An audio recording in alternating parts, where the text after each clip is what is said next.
Sabri Baghdadi was a barber. He had spent long years in Saudi Arabia. He did not speak Arabic. His family was there.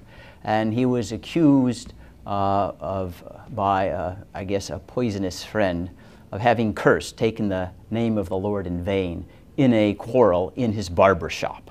It's the kind of epithet that would be protected by the First Amendment under any nation that subscribes to the Universal Declaration of Human Rights. And he was charged nevertheless with blasphemy, conversion, if you will, apostasy from Islam in Saudi Arabian courts or tribunals, if you will. He was not provided a lawyer, he was not provided a translator, and he was found guilty.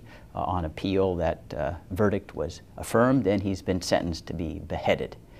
So certainly this is the kind of case that you would expect the Western voices to appear and denounce, because the clear starkness of the penalty and the injustice of criminalizing speech that would be protected in an ordinary nation. Now, there has been, however, relative silence, and I think the urgency of Western intervention is underscored by the contrast with what has happened in similar situations when it's been Christians who have been accused of defiling, desacralizing the Quran or the Holy Prophet. And in those cases, several had occurred in Pakistan years ago, the Christians were sentenced to death. I think there was one case of a teenager who had accidentally stepped on a Quran.